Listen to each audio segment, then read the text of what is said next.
Station covering all of the DMV. This is DC News Now. Straight ahead on DC News Now at 6, a proposal to ban marriages for teens under 16 in West Virginia will soon be up for a final vote, what it means for teens going forward. Plus, Montgomery County Fire and Rescue is sounding the alarm about recent fire fatalities, what they're doing to keep you safe.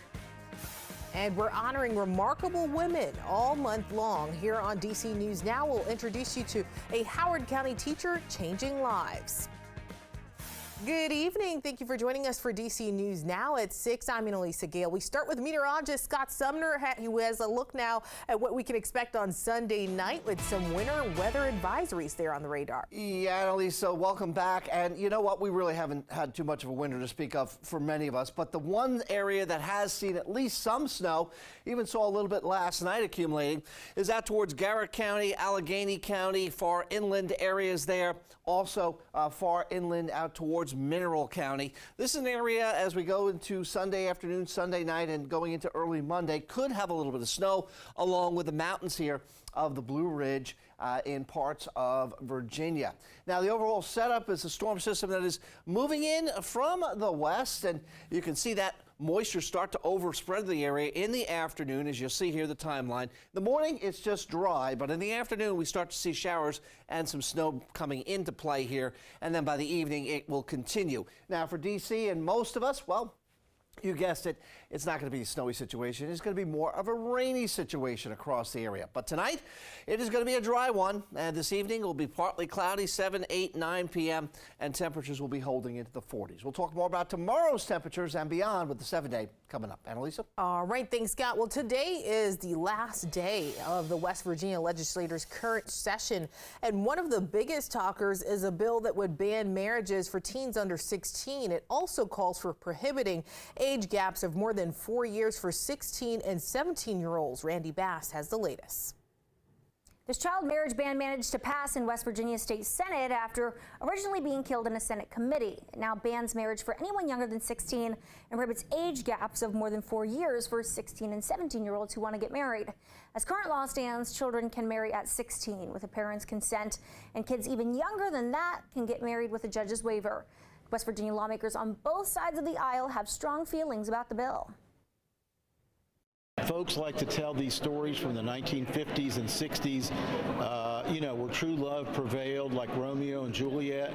Well, that ended in suicide, Romeo and Juliet. I think everyone here in the state Senate supports the idea of a floor for marriage. But we also want to make sure that those 16-year-olds like my mom and dad, that we're not somehow standing in the way of those types of relationships. One woman in West Virginia says she is for child marriage if the relationship is healthy and safe. If they're in a real good relationship with that person and that person ain't beating on them, or if they ain't beating on the other person, then yes. The ban would establish 16 as the minimum age of consent for marriage with parental consent. This bill wouldn't dissolve any existing legal marriages, including those done in other states. In the studio, I'm Randy Bass, DC News Now. New tonight, Montgomery County Fire and Rescue says their start of 2023 has been among the deadliest in recent history. Between January and February, 5 people have died following a fire. As a result, firefighters are spending their weekend reminding residents to check their smoke alarms and more. Last month, 25-year-old Melanie Diaz died in a Silver Spring apartment complex. We later learned the building did not have sprinklers. Well, right now, one person is in custody following an attempted carjacking and shooting at Wheaton Mall this morning. According to Montgomery County Police, it happened around 11 near a Target and Costco. The woman who was shot is expected to be okay. We're told this was the suspect's second attempted carjacking. He has not been identified at this time. And developing now, we have updates on the second largest bank failure in U.S. history as regulators rush to seize the assets of Silicon Valley Bank. The last time a major bank saw a collapse of this size was in 2008. Silicon Valley, the country's 16th largest bank, failed after depositors hurried to withdraw money this week as anxiety over the bank's finances continued. Streaming technology company Roku had nearly $500 million in the bank, but it's not the largest company that is now in hot water there. Many tech startups had money held in that bank as well. We will get access to the $250,000 on Monday, but after that, trying to get access to the remaining capital is going to take months. So the reality is we can't operate our business. The CEO you just heard from there is now asking the federal government to step in and help. At this point, it's not clear if this failure will affect other banks here in the U.S. No longer will we be defunding police. No longer will we be softening sentences. A new Republican majority changes the course. In the district now, an attempt by Congress to overturn another local law on the heels of Congress rejecting D.C.'s criminal code reform. House Republicans are taking aim at a police reform bill that's been in effect for almost 3 years now. Our Daniel Hamburg reports now, looking at why union chairman there says this reform is one of the reasons they can't hire enough officers.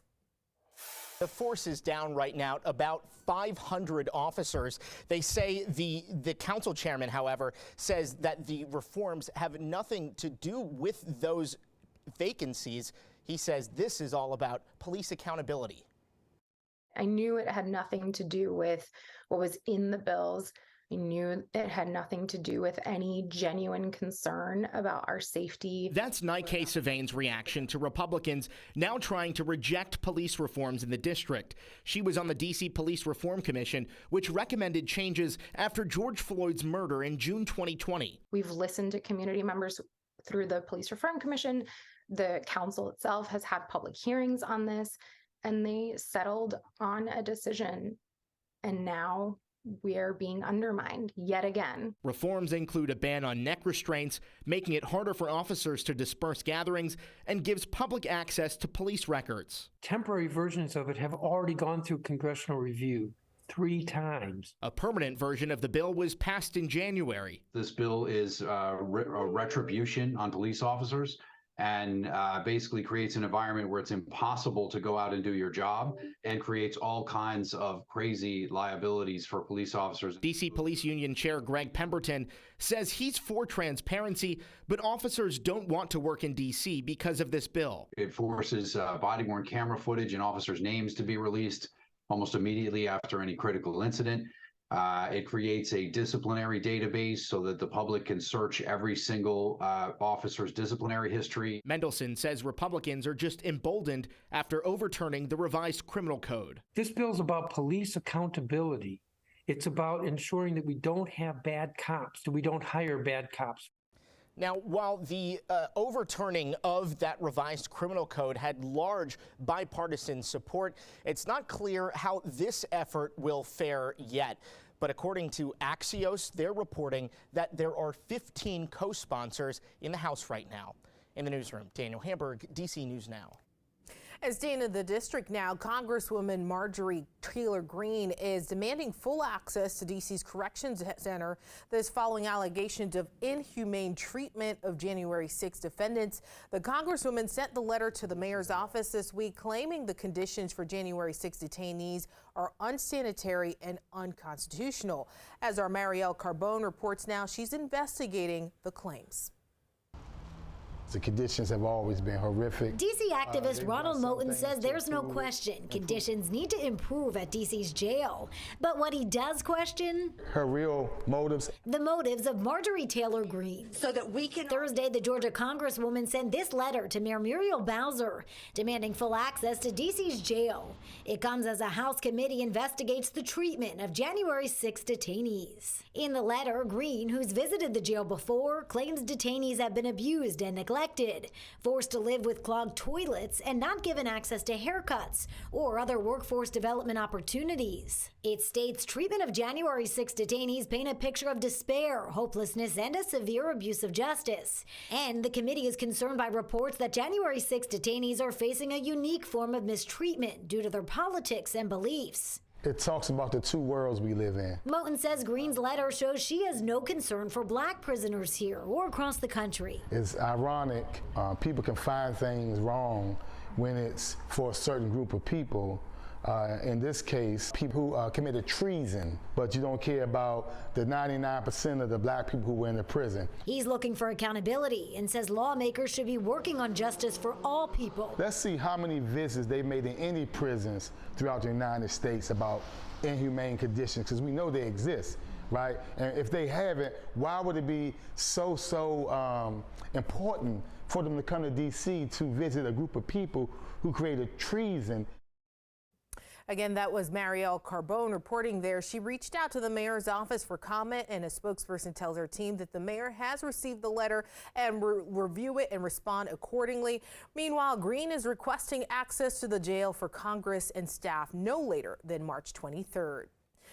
Well, get ready to reset your clocks because this weekend we'll switch to daylight saving time. That's right. But could this tradition change? Right now, some lawmakers are trying to put a stop to it. They're backing the Sunshine Protection Act, which would make daylight saving time permanent. They say that the extra hour of light at the end of the day could make people more active later, making more time for exercise, work, and improving people's moods. However, health professionals are against this change since getting rid of daylight saving time could affect people's internal clocks, causing a rise in car accidents as well as heart attacks and strokes.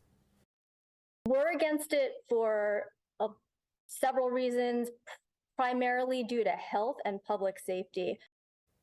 And this is not the first time that this bill has been introduced. Last year, the Sunshine Protection Act made it through the Senate, but it stalled in the House. All right, turning back now to Scott as we get ready to lose that hour. Yeah, exactly. As you just said there in the package, turning the clocks ahead from 2 a.m. to 3 a.m. overnight tonight. Give you an idea, sunrise and sunset today, 6:25 in the morning, sunset at 6:10. So we're coming up on that here. And as far as tomorrow, well, as we set the clocks ahead, 7:24 in the morning is the sunrise and the sun sets at 7:11. So yes, we do get a little bit of added extra time out there with regards to some sunlight. But then again, like the package said, you know, some of us are on the fence with that whole situation. All right, what about right now? This is our Hagerstown view along the dual highway. What's the current temperature up there? 39 degrees, overcast skies, as you notice. Here in D.C., we're also seeing plenty of clouds around as well and elsewhere. And you notice a lot of purple here on this particular map. Those are winter weather advisories that extend from our backyard right on down through the spine of the Appalachians. We'll get into the meat and potatoes of that in the main weather. I just want to show you that, but I also want to show you moisture back off to the west. It's going to be moving on in, and that's what's the cause for all the winter weather advisories that are posted off to the west around I-81 and points west of there. Now, for tonight, we're looking at overnight lows dropping out of the 40s and staying into the 30s here, with winds lessening up or lightening up just a little bit. We also saw some breezy conditions last night and certainly going into early today, but those winds are relaxing here. So a chilly but dry night ahead. Showers quickly return on Sunday. Winter weather for the mountains for Sunday and Monday, and gusty winds return next week. We'll break it down and have that 7-day for you coming up. Tate will toss it in with 4.3 left. Into Bankston. Bankston to the rim. His layup hits underneath the rim. It's over! Wow. For the first time since 1992, the Howard Bison are in the NCAA tournament. Oh, wow. This just in for the first time in 31 years. You heard it there. The Howard Bison. They're going dancing after taking down Norfolk State 65-64 in the MEAC championship game. The last time the Bison went to the NCAA tournament was in 1992. Later in the show, our sports anchor Brandy Flores will have the full highlights from that game there. Go Bison. We're so proud to see that there. Well, still